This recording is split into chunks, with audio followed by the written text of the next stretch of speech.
ആദ്യം കോൺഗ്രസ് വക്താവ് ശ്രീ ദീപാനിലേക്ക്. ശ്രീ ദീപാനിൽ, ആശമാരുടെ കാര്യത്തിൽ നിരാശ സമ്മാനിക്കുന്ന കേന്ദ്രത്തോട് ഒരു വാക്കും നോക്കും നിങ്ങൾക്കില്ല. ഇത് ഒരു രാഷ്ട്രീയ നാടകമായി, ഒരു അജണ്ടയായി ഇവിടെ നീങ്ങുന്നു. നിങ്ങൾക്കൊപ്പം ചില മാധ്യമങ്ങളും നിൽക്കുന്നു. പക്ഷേ അതുവഴി രക്ഷപ്പെട്ടു പോകുന്നത് ആരാണ് എന്ന രാഷ്ട്രീയ ചിന്ത ഇന്ത്യ മുന്നണിയുടെ ഭാഗമായ കോൺഗ്രസ്സിനില്ലാത്തതെന്ത് എന്ന ചോദ്യമാണ് ഇവിടെ ഉയരുന്നത്. ഏറ്റവും പ്രധാനപ്പെട്ടൊരു വസ്തുത, ആശമാർക്കെതിരെ CITUവിൻ്റെ നേതൃത്വത്തിൽ രാജ്യവ്യാപകമായി പ്രതിഷേധം നടക്കുകയാണ്. ഇങ്ങനെയൊരു പശ്ചാത്തലത്തിൽ ആശമാർക്ക് വേണ്ടി രാജ്യവ്യാപകമായിട്ട് പ്രക്ഷോഭം നടത്തുന്നതിന്റെ ആവശ്യം എന്താണ്? എന്താവശ്യം ഉന്നയിച്ചുകൊണ്ടാണ് CITU പ്രക്ഷോഭം നടത്തുന്നത്? ആശമാർക്കെന്നല്ല, തൊഴിലാളികൾക്ക് തന്നെ 700 രൂപ ദിവസവേതനമാക്കി കൊടുക്കണം എന്നുള്ള ആവശ്യവും അതിലുണ്ടല്ലോ.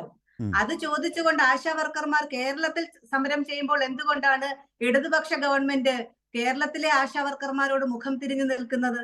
ഇതെന്റെ ആദ്യത്തെ ചോദ്യം നിങ്ങളോട്. ഇനി ഞാൻ പറയട്ടെ, UDF അല്ലല്ല, ചോദിച്ചു പോകല്ലേ. ഞാൻ ഒറ്റ ചോദ്യം അങ്ങോട്ടൊന്ന് ചോദിക്കട്ടെ. ഈ ആശമാരാരാണ്? റെയിൽവേ ജീവനക്കാർ. ശരിയാണ്, ഇവർ ജീവനക്കാരും വർക്കേഴ്സും അല്ല. എങ്കിലും ഞാനൊരു ഉദാഹരണത്തിന് പറയാണ്. റെയിൽവേ ജീവനക്കാർക്ക് അവകാശങ്ങൾ നേടാത്തതിന് കേരളത്തിലെ റെയിൽവേ ജീവനക്കാർ സംസ്ഥാനത്തിനെതിരെ സമരം ചെയ്യുമോ? അങ്ങനെയാണോ ചെയ്യേണ്ടത്? അരി എത്ര എന്ന് ചോദിക്കുമ്പോൾ പയർ അഞ്ഞാഴി എന്നാണ് ദീപാനിലും കോൺഗ്രസും പറയുന്നത്. അതെ, അത് കറക്റ്റാണ്. പയർ അഞ്ഞാഴി എന്ന് പോലും അല്ല, ബിസ്ക്കറ്റ് 10 എണ്ണം എന്നാ പറയുന്നത്. താങ്കളിൽ നിന്ന് ഞാൻ പ്രതീക്ഷിക്കുന്നത് ആശാ വർക്കർമാരുടെ ആവശ്യങ്ങൾക്ക് നേരെ എന്തുകൊണ്ടാണ് ഇടതുപക്ഷ ഗവൺമെന്റ് പുറംതിരിഞ്ഞു നിൽക്കുന്നത്? എവിടെ പുറംതിരിഞ്ഞു നിന്നോ? ദീപാനിൽ ഒന്ന് വഴങ്ങുമെങ്കിൽ, ഒരു 40 സെക്കൻഡ് ദീപാനിൽ ഒന്ന് വഴങ്ങുമെങ്കിൽ, ഒരു 40 സെക്കൻഡ് ദീപാനിൽ ഒന്ന് വഴങ്ങുമെങ്കിൽ കാണിക്കൂ. MP രാജേഷ് ഇന്ന് നിയമസഭയിൽ പറഞ്ഞത്. ആരാണ് പുറംതിരിഞ്ഞു നിൽക്കുന്നത്? എന്താണ് ഈ സംസ്ഥാന സർക്കാർ, പിണറായി സർക്കാർ ചെയ്തത്? LDF ഗവൺമെന്റ് ചെയ്തത്? രാജേഷ്, വാക്കുകൾ. MP രാജേഷ്. ഗവൺമെന്റ് അധികാരത്തിൽ വരുമ്പോൾ, ഒന്നാം പിണറായി സർക്കാർ അധികാരത്തിൽ വരുമ്പോൾ ഉണ്ടായിരുന്ന ഓണറേറിയം 1000 രൂപയാണ്. 2015-16, 16-17 1500, 17-18 2000, 18-19 4000, 19-20 4500, 20-21 5000, 21-22 6000, 23 ഡിസംബറിൽ 7000 ആയിട്ട് വർദ്ധിപ്പിച്ചു. ബലേഭേഷ്. ദീപാനിൽ 1000 രൂപയായിരുന്നു നിങ്ങൾ പോകുമ്പോഴുള്ള ഇവരുടെ ശമ്പളം, ഇവരുടെ എന്താണ് ഓണറേറിയം സംസ്ഥാന സർക്കാർ നൽകിയിരുന്നത് 1000 രൂപ. 1000 രൂപ. നോക്കൂ, അത് 16-ൽ ഒന്നാം പിണറായി സർക്കാർ വന്നപ്പോൾ അത് പിന്നീട് 1500, 4500, ഡിസംബറിൽ 7000 വരെ ആക്കി. ഇതാണോ LDF സർക്കാർ പുറംതിരിഞ്ഞു നിൽക്കുന്നത്? ഇതാണോ സംസ്ഥാനം പുറംതിരിഞ്ഞു നിൽക്കുന്നത്? നിങ്ങൾ ആരെയാണ് രക്ഷപ്പെടുത്തുന്നത് ദീപാനിൽ?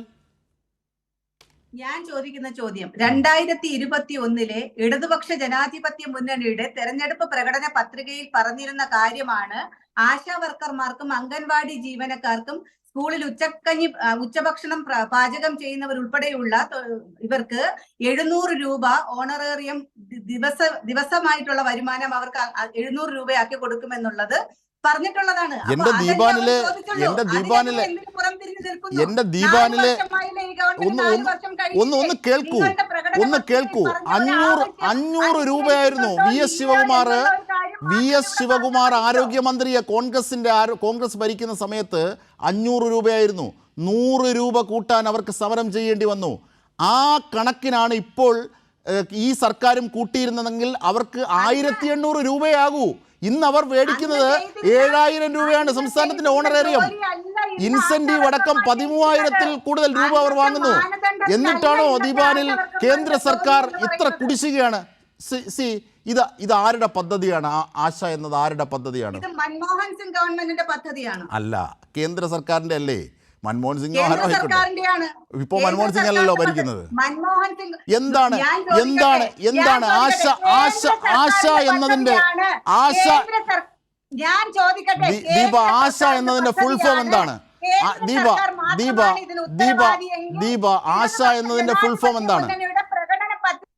എന്തിനാണ് 700 രൂപ ഓണറേറിയം ദിവസ വരുമാനമായിട്ട് അവർക്ക് നൽകുമെന്ന് നിങ്ങൾ പറഞ്ഞത്? ദീപ 7000 രൂപ ഓണറേറിയമായും മറ്റ് ഇൻസെൻറ്റീവുകൾ അടക്കം 13000 രൂപ അവർക്ക് ലഭിക്കുന്നുണ്ട്. ഒന്ന്. രണ്ട്, കേന്ദ്ര സർക്കാർ ഈ വിഷയത്തിൽ എത്ര രൂപയാണ് കുടിശ്ശികയായി കോടിക്കണക്കിന് ഏതാണ്ട് 600 കോടിയോളം രൂപ, ഇവരുടെ 100 കോടി ഉൾപ്പെടെ 600 കോടിയോളം രൂപ കേന്ദ്ര സർക്കാർ നൽകാനുണ്ട്.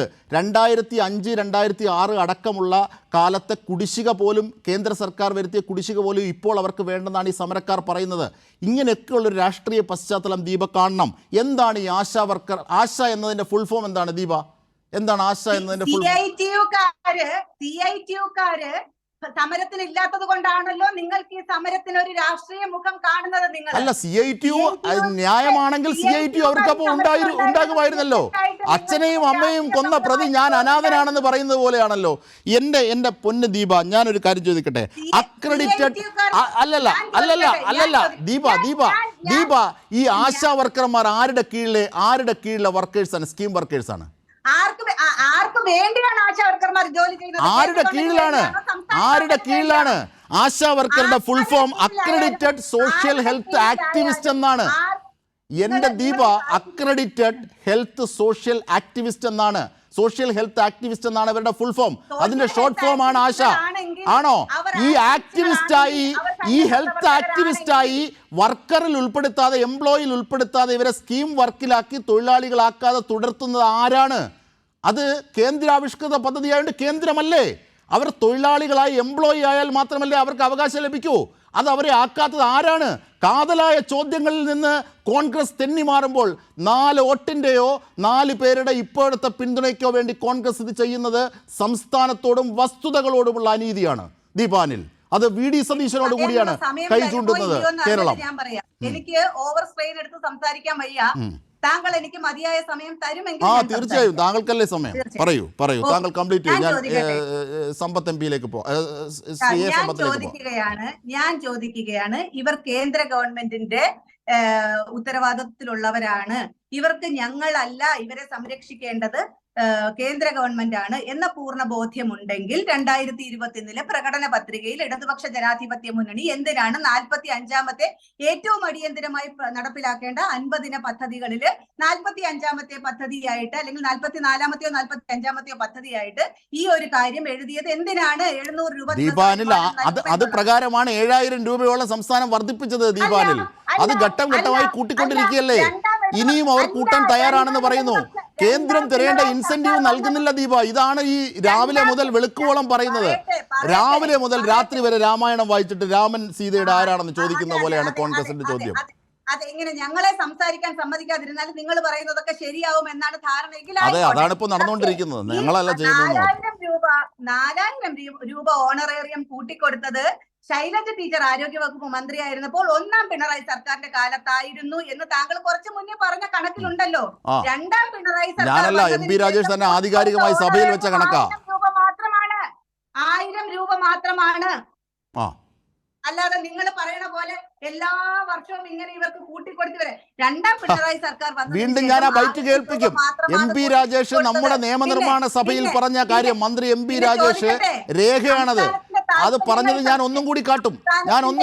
ഞാൻ ആ MP രാജേഷിന്റെ വാക്കുകൾ ഒരിക്കൽ കൂടി കേൾക്കൂ. ജനം കൂടി കേൾക്കട്ടെ, കോൺഗ്രസ്സുകാർ തന്നെ കേൾക്കട്ടെ. അവർക്കറിയാം, ഇതൊക്കെ ദീപയ്ക്കും അറിയാം. പിന്നെ എന്താണ് MP രാജേഷിന്റെ വാക്കുകൾ ഒരിക്കൽ കൂടി. ഗവൺമെന്റ് അധികാരത്തിൽ വരുമ്പോൾ, 1ാം പിണറായി സർക്കാർ അധികാരത്തിൽ വരുമ്പോൾ ഉണ്ടായിരുന്ന ഓണറേറിയം 1000 രൂപയാണ്. 2015-16, 16-17 1500, 17-18 2000, 18-19 4000, 19-20 4500, 20-21 5000, 21-22 6000, 23 ഡിസംബറിൽ 7000 ആയിട്ട് വർദ്ധിപ്പിച്ചു. ഇത് കേട്ടിട്ടും ദീപയ്ക്കും കോൺഗ്രസിനും കണ്ണും ചെവിയും തുറക്കുന്നില്ലെങ്കിൽ ഞാൻ സമ്പത്തിലേക്ക് കൂടി പോകുന്നു. അദ്ദേഹം ഒരുപാട് നേരമായിരിക്കുന്നു. നമ്മൾ ഏതാണ്ട് 13 മിനിറ്റിലധികമായി നമ്മളാ സംസാരിക്കുന്നത്. ശരി.